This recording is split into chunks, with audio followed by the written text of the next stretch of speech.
If I were to become a Christian, that would mean that I was throwing my whole family under the bus. Not only am I going to destroy my own reputation in the Islamic community with everyone around me that I know, but that also means that my mother, who's the daughter of a Muslim missionary, everything she has done in her life has been done partially to build her reputation within the Islamic community. If her only son becomes a Christian, that throws everything she's done into the trash. Does that make sense? Am I willing to not just do this to me, but to do this to my mom and to do this to my dad as the only son in our family? These are the issues I'm wrestling with, and it's hurting, and that's why I'm asking God for more dreams, more visions, asking Him to give me more and more. But at a certain point, enough's enough, and the Lord stopped giving me more, and so that's when I realized I had to do what I had to do. My sister, for example, raised in the exact same household as I am, she said to me one day, Nabeel, I do believe God made you a Christian. I'm like, what? And she said, yeah, there's many paths that lead to God. God wants you to be a Christian. He wants me to be a Muslim. I'm like, you didn't get that from Islam. You got that from Oprah. But that's what she believes, and she thinks it's in the Quran, even though it's not. So there's a new generation coming. But the key is, and I can't emphasize this enough, when you meet Muslims, don't think you know what they think. You don't, and sometimes they don't. But you need to talk with them and ask them about their lives, what they believe. And how long did David befriend you? How long was this conversation before you ultimately came to Christ? It was over 4 years before I became a believer. Yeah. And so you look at the broader context of that verse, you can't possibly say that Jesus is denying to be God. So point out context. Whenever someone asks about a biblical verse, say that is a great question. Let's read what the Bible says. And take a look at that whole chapter. There's no way someone can read that chapter, see what Jesus says, and walk away saying Jesus is anything but God. And so that's kind of the point here. For example, if you take a look at my family, my father is greater than I am in my family. He's my father. He's the leader of our family, so he's greater than I am in role. But my father is just as human as I am. So we're equal in substance, but my father is greater in role than me. So when Jesus says that the Father is greater than I, he's talking about the Father's role. He's not talking about his substance. He's equal in substance. And so we need to explain that. The term Son of God throws Muslims off. So explain the Trinity, explain that, know it yourself to be able to explain it. We're going to take one more question. We have a couple important last things we want to do. I want to encourage you. The Quran and the Bible are not the same book, of course, but a lot of times we come to them exegetically as if they were. Muslims and Christians will come to the Quran exegeting them as if they were their own book, or they'll come to the Bible exegeting it as if it was the Quran. You need the Hadith to exegete the Quran because one verse does not necessarily relate to the next. Bible's not like that. In the Bible, the Gospel of John, John 1:1 relates to John 21. It's all related. So you need to read the whole book before you try to pull a part out and exegete it. And I'm not saying cherry picking is necessarily a negative intention. It's just what happens when you've exegeted the Quran that way for so long. If you take a look at what the disciples emphasized, it was that Jesus rose from the dead, and that's the reason we can have confidence in our faith. And so this is what I was going through as a Muslim, encountering this information. At the same time, my Christian friend was introducing me to good reasons to believe in Christianity. I had been taught growing up that the Bible was corrupted. He showed me that that's simply not true.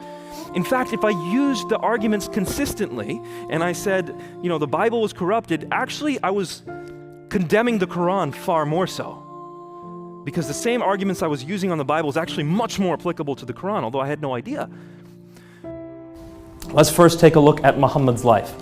The earliest source on Muhammad's life is Ibn Ishaq's Sirat Rasulullah. Ibn Ishaq wrote somewhere around 150 years after Muhammad died. But what did the people at that time say? Let me clarify for you. We don't actually have Ibn Ishaq's Sirat Rasulullah. What we have is a recension by a man named Ibn Hisham. So Ibn Hisham saved Ibn Ishaq's Sirat Rasulullah. And here is what Ibn Hisham says.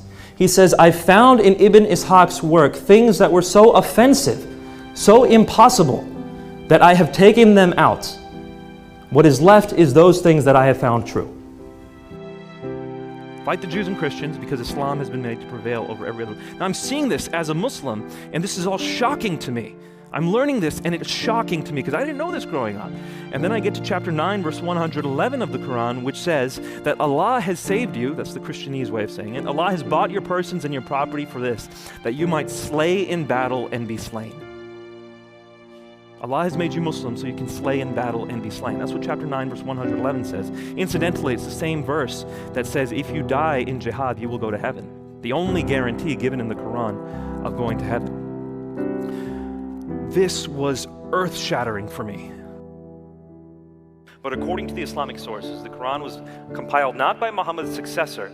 Well, there was a version compiled by his successor, but the final version was compiled by the third successor. And what he did, if you want evidence, by the way, for this, go to the book of Hadith, which is the book of traditions on Muhammad, that is the most trustworthy according to Sunni Muslims. It's called Sahih al-Bukhari. Go to volume 6, book 61, and read Hadith number 509 and 510. So 661, 509, 510, it shows you that Uthman was willing to collect all the early Quranic manuscripts. He said, make one version of the Quran and then burn all the evidence. Why in the world would Paul have hallucinated the return of Jesus? He had no psychological phenomenon that would explain this. He hadn't followed Jesus for 3 years. He hadn't given his life to Jesus, as it were. Yet even Paul is willing to go to his death because Jesus is risen. And so that's kind of the point here. For example, if you take a look at my family, my father is greater than I am in my family. He's my father. He's the leader of our family, so he's greater than I am in role. But my father is just as human as I am. So we're equal in substance, but my Father is greater in role than me. So when Jesus says that the Father is greater than I, he's talking about the Father's role. He's not talking about his substance. He's equal in substance. And so we need to explain that. The term Son of God throws Muslims off. So explain the Trinity, explain that, know it yourself to be able to explain it. We're going to take one more question. We have a couple important last things we want to do. So in the midst of me challenging him and asking him questions, which, by the way, if you've encountered Muslims in the West, they tend to be very, very informed on how to challenge Christians in their faith. So I was not an anomaly. When I was challenging him in his faith, 9/11 happened. And then he started asking me questions. He said, Nabeel, how can you say Islam's a religion of peace? And I'd give him the spiel. And then he'd say, yeah, Nabeel, I get that. I get what you're saying, but what about those verses in the Quran that those terrorists are reciting? What about those teachings of Muhammad's life that they're referring to? And I would do whatever I could. I would read defenses that my teachers and my imams gave me, and I would ask the scholars around me, how do I respond to his questions? And I'd give him the responses. But as he was asking these questions, now I was also internally beginning to wonder as well, is what I have been taught, is what I have been received true? Or is there more to this story? What's the second most common argument I see for the inspiration of the Quran? The second most common argument I see for the inspiration of the Quran is that there are scientific miracles found in the Quran. In other words, there's such advanced science found in the Quran that it could not have been written by a man who was just a man, who only had human knowledge.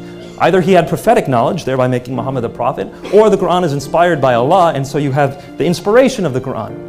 And the arguments that are used is, for example, the Quran has miraculous knowledge about the oceans. The Quran has miraculous knowledge about the atmosphere. The Quran has miraculous knowledge about X, Y, and Z.